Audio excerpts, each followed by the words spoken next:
out of Vancouver Island, Canada, and this is my podcast where I talk about all things knitting.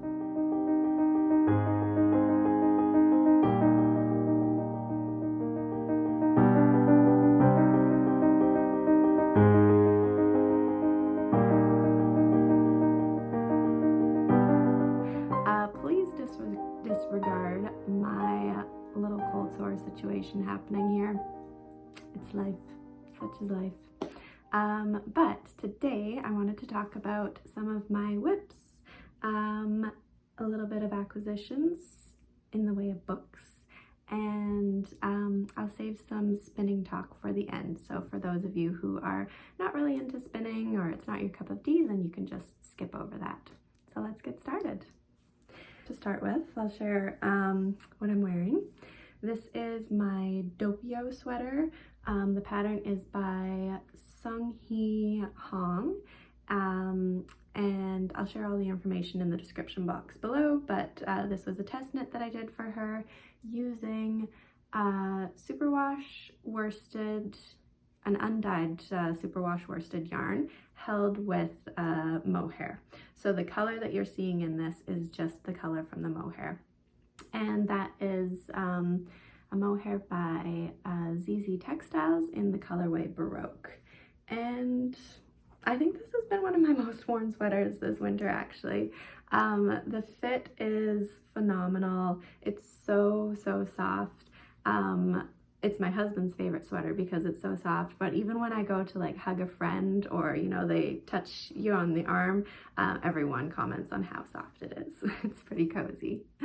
I love the fit of it. I love the comfiness of it, and I'm actually going to be casting on another one of these pretty soon. I'll share about it in a future podcast, what I want to do with that project, but I'm going to start with the Doppio pattern and then just make a little modification on it, so I'll share that in the future. I just wanted to mention that the I Can Buy Myself Flowers Cal that Casey from Young Folk Knits and myself are hosting is nearing the end. It'll run to the end of January, but whips are welcome. So if you still want to join, just post either a story in your stories or a photo on Instagram using the hashtag I Can Buy Myself Flowers Cal of your pressed flowers project that you've been working on.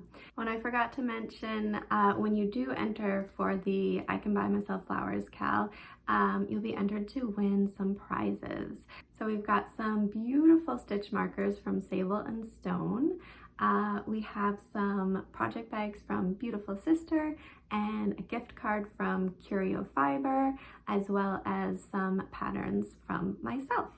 So just make sure that you use that hashtag and you'll be entered to win. I know I'm glad that whips are welcome because I'm not going to be finishing my cardigan, but I'm getting close. I'm getting there. And I also cast on another pressed flowers project. So this is the Pressed Flowers hat by Savory Knitting, and I am using this navy blue is a Queensland collection yarn.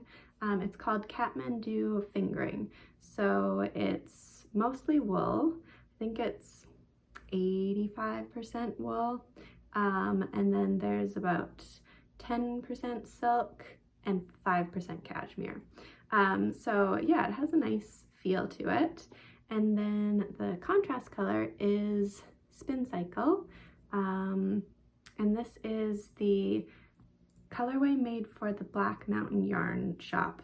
So Spincycle will often make specific colorways for different yarn shops, and so this one is for the Black Mountain Yarn shop, and it's called First Light, and it is just so pretty. It's I'll show you the ball here. So it kind of, the colors go along with what you'd see in a sunrise, you know, right at dawn when the sky gets kind of like pinky purpley and then gets a little bit brighter with some yellows. And I think that they've really captured that. This last flower here, especially this last flower repeat, I feel like it shows it really well. I don't know if the camera picks it up, but it's fading from kind of like yellow up to this pink. Oh, and it's just so pretty. So I'm making a little modification with the pattern. I'll show it to you on and then explain my mod. All right, so as you can see, it's already getting a little tall there. So the pattern actually calls for 4 flower motif repeats and then the decreases. And I've read some knitters' recommendations on Ravelry to just omit one of those flower repeats to shorten the hat. And that's what I wanted. I didn't really want like a super slouchy, you know, I don't like that on me personally. I don't like that style of like the slouchy hats. So I've just shortened the length of the hat basically by not doing one of those flower repeats. And I've just finished the 3rd flower, so I'm starting to do decreases here. So it should decrease and finish pretty quickly. So it'll be a little bit, you know, sticking out from the top of my head, but yeah, it's not going to like hug super tight like this. But yeah, I'm super happy with it. I love the colors. I think that the navy blue will be really easy to match with a lot of outfits. And this is actually my first time knitting with Spincycle yarns. So that's been really fun and exciting. Yeah, it's a beautiful yarn, and it's really motivating because you keep getting to the next color and the next color, and it's been really fun. I might do a little bit of color managing with this. So I decided to start knitting with this kind of pinky, kind of like a light pink, because I knew it was going to be changing into these colors pretty quickly. I had to go grab the ball there. So yeah, with color managing, the way that my ball was wound up, it actually started with a lot of this bubblegum pink color, which is so pretty, but I didn't want all the flowers to just be pink. So I wound this off into its own little ball, and I started where the pinks were beginning to fade into different colors, just so that I could, you know, enjoy the color changing in this relatively small hat. So it's been going through, kind of changing to yellows. Now it's got a bit of navy mixed in with the colors, so there's navy and yellow, and it's changing to navy and pink here. But my ball actually gets to purple in the center there, and I adore that kind of like violet purple color. So I think I'm probably going to break my yarn and wind off this navy blue section to expose some of the purples there. And I'll probably just do the last flower repeat in purple. So a little bit of color managing, but I think it's worth it just so that the hat kind of shows all of those fades.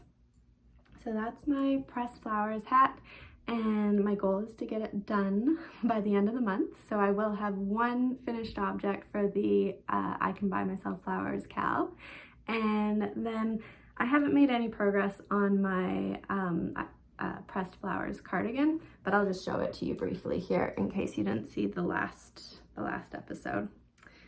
So this is where I'm at with my cardigan. I've just had the cuff to knit on one sleeve and then the entire other sleeve.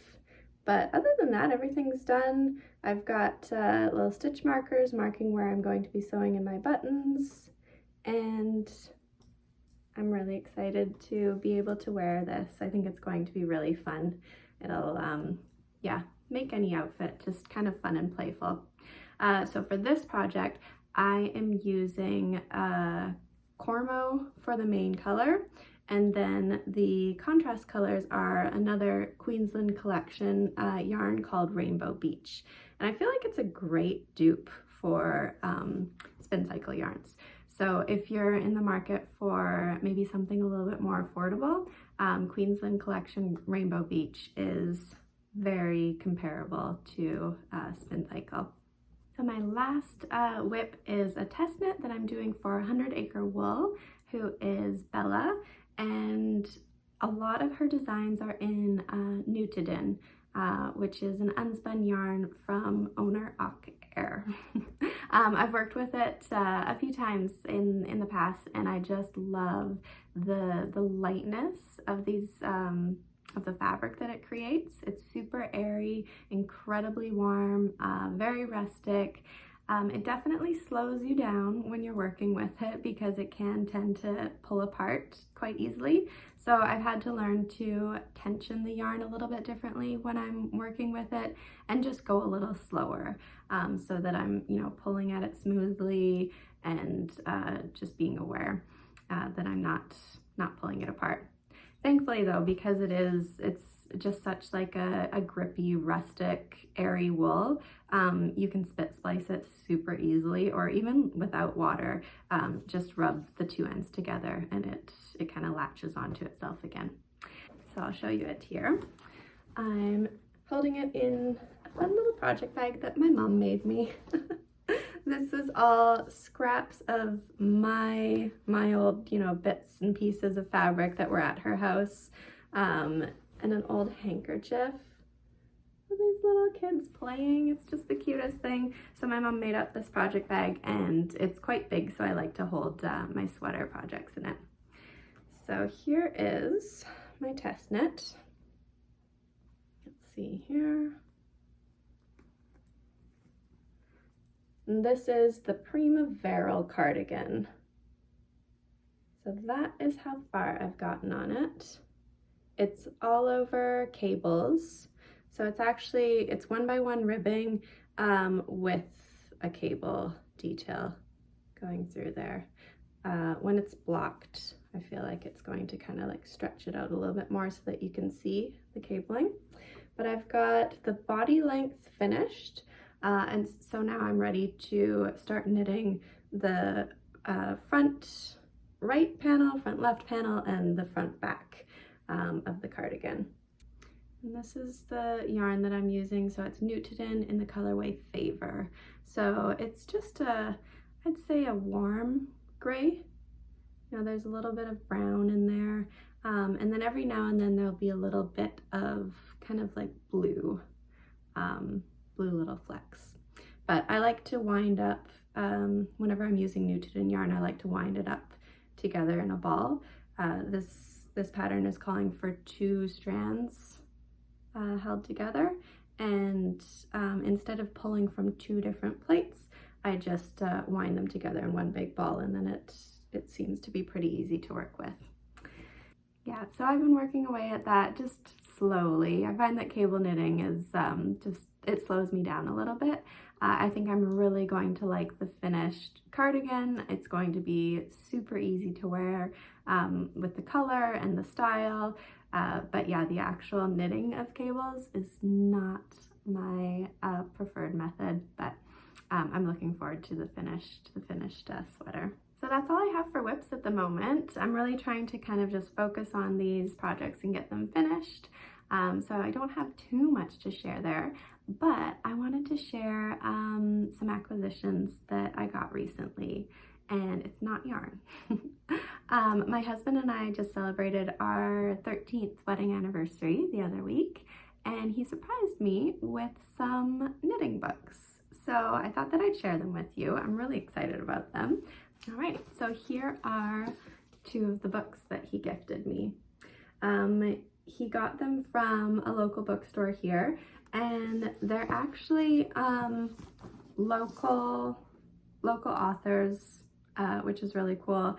And this one is a lot of like local information to Vancouver Island. So if you are Canadian or if you're interested in Canada wool, then I think these books would be great for you. So I'll start actually with this one. So it's Fleece and Fibre by Francine McCabe. So it basically goes through the area, so Vancouver Island and the Gulf Islands, and it maps out all of the local farms that produce textiles. So it's mostly wool, you know, from sheep, but it also mentions, you know, alpaca farms, llama, Angora rabbit, goat, and then even who produces flax, hemp, different cellulose-based fibers as well. So it's very local to me, but I think it is so interesting because we do a lot of road trips. You know, we'll find an Airbnb and we'll do like a little weekend sort of getaway. And I love to kind of explore and see what's in the area, if there's any sheep farms, if there's any yarn producers, if there's any yarn shops in the area. So this has it all mapped out. So I'm really excited to plan our next few trips based on this. I'll show you some of the pictures from the book here. So you can see the map there with all of the different farms in the area. And then it goes into the breeds too. So speaking about sheep, you know, it'll explain the different breeds and characteristics of their wool. So there's Cotswold, there's Corriedale, Cheviot. I need to learn how to pronounce these. But it's super interesting because I'm also learning to spin a little bit, and so it's just neat to learn a little bit more about their wool, you know, the staple length and texture and yeah, different characteristics. So I feel like my husband did a really good job in picking this out for me. I'm very excited to look into it more. And then the other book that he got me is a novel by Sylvia Olsen. It's called Unravelling Canada, a Knitting Odyssey. I have heard about this book. I've seen it, other people mention it on podcasts, and I've seen it in the bookstore, and I was never really drawn to it. I wasn't sure if it would be interesting. But, you know, since my husband got it for me, I started reading it, and it's been such a fun read. I actually am really, really enjoying it. So it just follows a road trip that the author and her partner did, where they travel across Canada from one end to the other, visiting local yarn stores and hosting hosting kind of knitter meetups with people. So yeah, it just talks about knitting history across Canada, what it means to local knitters, you know, their stories, their family ties to knitting, and there's just funny little anecdotes throughout it. I've really been enjoying just reading a couple chapters every night before going to bed. But yeah, I would highly recommend if you want to learn a little bit more about Canadian knitting. All right, let's talk a little bit about spinning. So just recently, I'd say maybe in the last few months, I've started spinning a little bit. A friend of mine gifted me her mom's old drop spindle, so I've been playing away with this. So as you can see, I'm getting pretty full on my my drop spindle here. I'm almost done the amount of wool that I have here. So once I do that, I'm going to ply this together, and that's what I'm hoping for. Kind of like a DK weight, I guess. DK weight yarn is what I'm hoping for. But yeah, I'm really pleased with it. It's been really interesting to kind of see, just with a little bit more practice. It's easy to get better at it. I've been like such a beginner at this, but just with practicing it like a few minutes every day, you get a little bit more consistent and a little bit more practiced. So this is my drop spindle project, and then I'm going to ply it on itself on the drop spindle again. But I've also been able to play with a wheel. So I mentioned in my last video that my local yarn store allowed me to practice on their Ashford Kiwi, I believe is what it's called. So it's the portable wheel, like where the treadles actually fold up, and it's easy to transport. So I rented that for a few days last week and played around with it. And you can see my progress from beginner to still beginner, but a little bit better from where I started. So I'll show you what I did in those couple days. So we're gonna start with my very first bit that I spinned. So this is Corriedale, undyed, and as you can see, this is purely art yarn. So part of it is like barely spun, some of it is too tightly spun, so there's a lot of like thick and thin and poofs there, but I wanted to keep this because it's still pretty in its own right. I don't know if I'll ever use it, but it shows where I came from. So this is yeah, the very first little bit that I was practicing on. After that, I spun the rest of that fleece. And okay, these also are not soaked. So I've heard from my reading and my research that once you soak them, it kind of helps like release some of the energy, because yeah, you soak them and you thwack them and it kind of helps to like straighten out the yarn. So as you can see, there's a lot of curly cues in there. Maybe soaking will kind of help that a bit, but yeah, there's a lot of energy in that yarn. But I was happy that I got a little bit more consistent.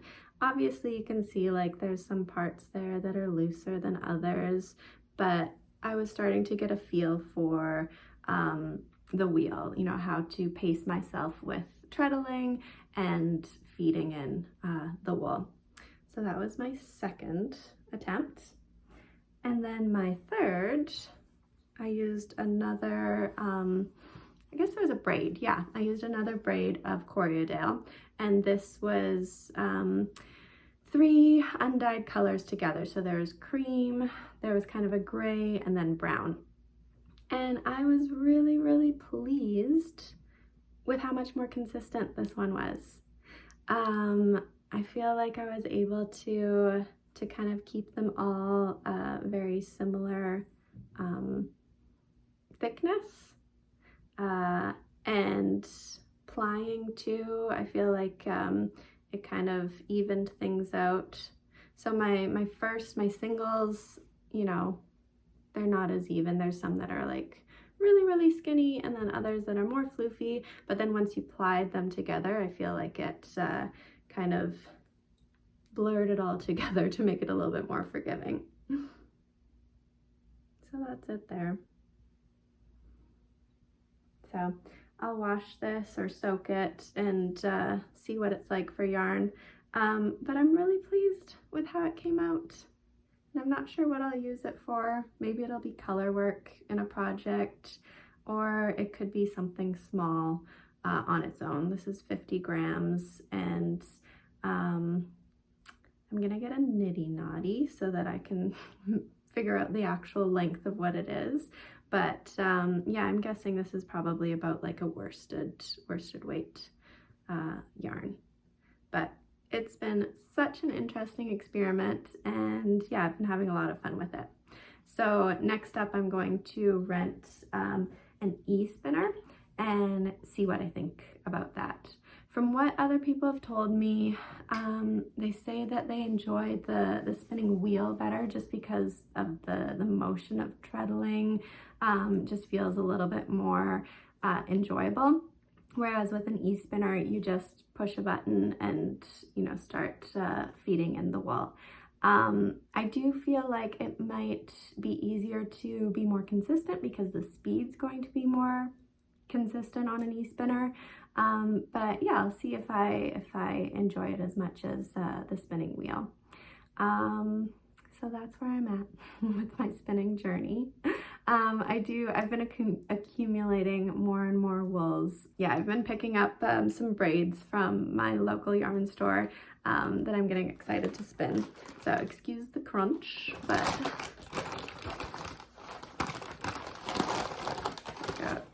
take out a few here. So I got a few of these Merino braids, and just the kind of like light little stripes of other colors caught my eye in this. So this will probably be one of my practice spins with the e-spinner. And yeah, it'll be my first time spinning with Merino, which I heard is a little bit more difficult than Corriedale because Corriedale has really long staples. We'll see how that goes. And then I got a few braids of these, which the supplier just calls melange. So it's kind of a mix of all their leftover bits of fibers. So it would just be, yeah, a mix of different sheep breeds. But look at the fun little bits of color. There's some red, there's some green. It'll be really cool to see what it looks like spun up into a yarn. So yeah, those will be my e-spinner experiments. Well, this was a short one today, but I just wanted to catch you up on everything. Thank you so much for hanging out with me. I hope that you have a lovely day with whatever you're doing, and I will see you next time.